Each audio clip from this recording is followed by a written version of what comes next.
obviously a frustrating result for us off the back of two draws. So yeah, I think we're disappointed and frustrated. No sugarcoating that.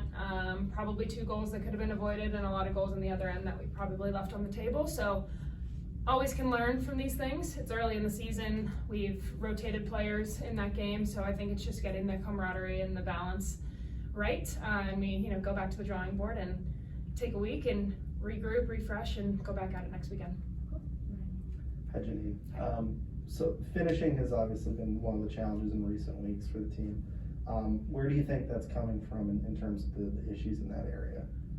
I don't know if it's a simple answer to that question. I think it's a number of things. Is it, the quality of service isn't there? Is it we're not getting enough people around the box? Are we not getting the ball in frame? All those kinds of questions. And we're definitely creating opportunities around the opposition goal. But I think when we look at our shots versus quality shots and our crosses versus quality crosses, that's probably where the biggest difference is. So can we clean that up by, it's reps in training, it's playing with players over and over again, getting their partnerships, what kind of cross suits them the best, what kind of finish are they used to, those kind of things. So these are all things that come with time. I think it's one of those things where we get a couple people scoring and we'll get on a roll, hopefully.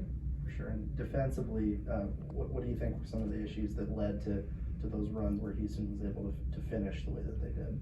Yeah, it's pretty clear that Houston's a transitional team. They've got some very good threats on the counterattack, and that's definitely where that first goal came from. A bit of disorganization at the back, but you have to take those risks to step out of the line when you try and win the ball off the front. So I think we need to go back and look at it and see where that disorganization came from. But it's difficult against teams like that sit in and counterattack you. So we can take that one on the chin and say we probably didn't handle it well enough as a back line.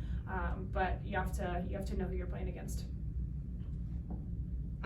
When you were brought in, it kind of seemed like you'd be playing more forward than you have in the past couple of games. Can you talk a little bit about just like that wingback role and kind of what that means to you, how you see that position for yourself?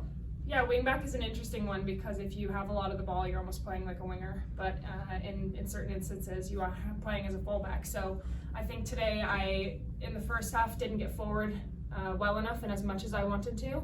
I think they did a good job matching us up in the width, so that was a bit of a surprise to us, I think.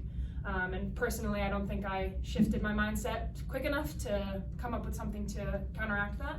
So I think it's a position I really enjoy because I do see a lot of the ball higher up the pitch, but it's also challenging because obviously defending is not my strong suit. So it's a challenging position, but I also came here with the expectation that I'd play in multiple positions. So this is the one that I've been exploring the most recently, but at the end of the day, I'll back myself, and I know the coaching staff backs me in whatever position that they put me in. So I'll keep working at it and hopefully be able to contribute more to some goals and assists. Jill, anyone online? I have no hands. Okay, awesome. Thank you, Jill. Thanks, guys. Thank you.